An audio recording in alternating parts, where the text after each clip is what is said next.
The evolution of weapons follows two distinct trends. The quest to create bigger, more powerful killing machines, and what seems like the opposite. The design of smaller, lighter, and more mobile firearms. Throughout time, the idea is that a weapon is a compromise between range, lethality, and accuracy. When a weapon is developed, it's usually heavy, it's large, it's meant to be very powerful. But for every class of weapon, engineers also work to transform the big and bulky into the lean and mean. And so rifles have gotten smaller. Machine guns have gotten smaller. And for every one of these heavy weapons, you've had a development of a lighter weapon. Tiny weapons can do things bigger firearms can't. They can be concealed and carried farther and faster. Soldiers with small, light weapons can carry more supplies and ammunition. And with a tiny handgun, spies and criminals can get away with murder. One tiny pistol developed in the 19th century became so notorious, it ushered in a whole new era of smaller guns. In 1865, a Derringer, a 6-inch pistol small enough to fit in a pocket, was used to commit one of the most shocking crimes in American history. We all know the story. A flamboyant actor named John Wilkes Booth snuck into President Abraham Lincoln's box at Ford's Theater. He fired at the president's head from point-blank range. But the reason Booth had to get so close to his target? The Derringer. This new tiny pistol wasn't accurate at long range. It would spray bullets every which way out of the barrel. Today's Derringers may look a lot like the old ones, but they're very different inside. Cobra Firearms, located in Salt Lake City, produces about 1,500 tiny Derringers every week. This is the beginning of a gun right here. This is a barrel insert. We're going to put that important twist. The twist is called rifling, and it's one of the most important advancements in gun design. Small spiral grooves are cut inside the barrel. As the bullet travels through, it rides these grooves and begins to spin. When the bullet leaves the barrel, the spin continues, improving aerodynamic stability and accuracy.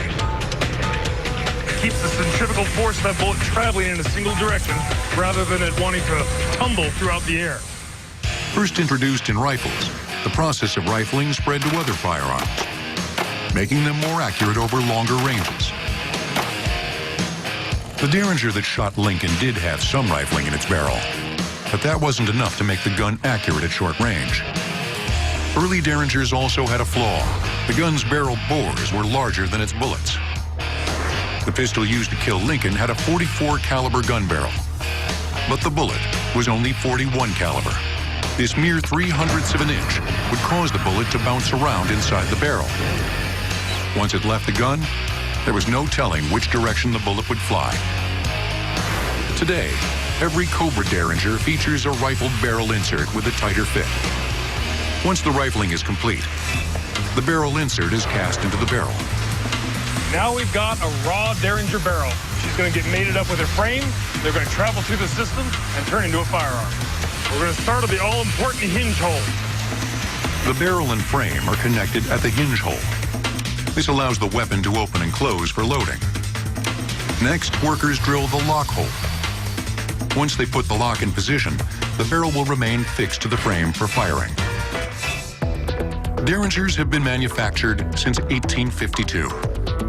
With the Lincoln assassination, they became so popular that other manufacturers began copying their design, but with a very subtle difference.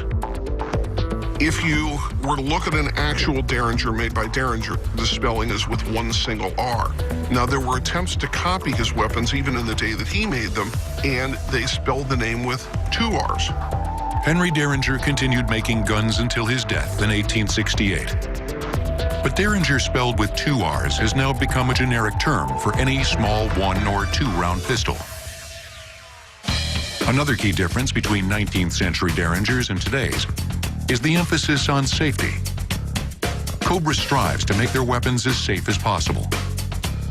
This crossbolt safety that we've added to it prevents what's called drop fires. So if the firearm is ever dropped onto the ground and strikes its hammer when loaded, it won't ever discharge. 28 individually machined parts go into making every Cobra Derringer. When they're all in place, the gun is tested.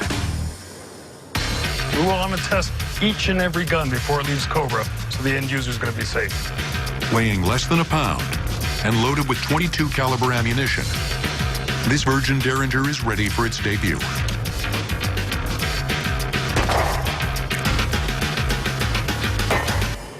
Got him. From the start, the little Derringer appealed to a variety of gun toters. Gamblers could easily hide them up their sleeves. And they became a favorite of women looking for extra protection. The most common use would have been among prostitutes who would have needed to defend themselves against unwanted attacks.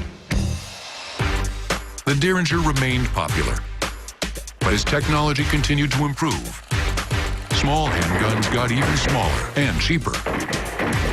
Not surprisingly, criminals and gangsters embraced them, inspiring a name for their weapon of choice, the Saturday Night Special. This was the gun that you took out on Saturday night in case something happened, and if you had to, it was a throwaway piece. Saturday Night Special is a label given to an entire group of cheap small handguns. Easy for criminals to toss before police could find them. With nearly a decade of crime-fighting experience, George Wunderlich has seen his share of Saturday Night Specials. The Astra 25 is one of those Saturday Night Specials that's gained a certain notoriety. It's very easily concealable. You can hide it in your hand. It's as thin as a wallet. This was the gun of choice. In the first half of the 20th century, gang violence exploded in the U.S. More gangsters meant more guns on the street, and the smaller, the better. For criminal, concealment is vitally important because it allows you to both approach and retreat from a crime scene without really being able to be noticed. A small concealable weapon gives you the advantage of surprise. Another Saturday Night Special, the Rome RG-14, nearly took the life of another commander-in-chief. One of the most famous uses of a Saturday Night Special would have been the attempted assassination of President Reagan. And what we see here is a very small, very cheap 22 caliber revolver being used that nearly brings down the President of the United States. As these miniature pistols became more and more prevalent, the authorities stepped in to control them. The Saturday Night Special was actually outlawed from import or manufacture here in the United States. The government was compelled to get these tiny and inexpensive firearms off the streets. But it would take more than a new law to stop crime. Coming up, the police fight back with their own smaller weapons. In today's world, officers need a small, compact system. And the tank goes tiny. You're never really going to know what it's like to be visited by the Badger until it comes crashing through your wall. Next on Modern Marvels. We now return to tiny weapons on Modern Marvels. Tiny weapons are the go-to tool for criminals. They can hide them in a pocket, up a sleeve, or in the palms of their hands. Every year, tens of thousands of small handguns are used in crimes like robbery and murder. But fortunately for the cops and the rest of us, one small pistol helped level the playing field. As they used to say in the West, God did not make man equal. Colonel Colt did. Weapon maker Samuel Colt's pocket revolver gave police something they'd never had before. A pistol small enough to hide. We can now take that revolver and place it into a pocket. It's fully concealed, it's very handy, it's lightweight, and it has multiple shots. Colt's pocket revolver was the first revolver reliable and accurate enough to be adopted by police. Its secret? Superior design and manufacturing techniques. It was one of the first guns in America to really use interchangeable parts and a high level of accurate machining to make the weapon. The development of the Colt Pocket revolver unleashed a variety of new, increasingly smaller pistols.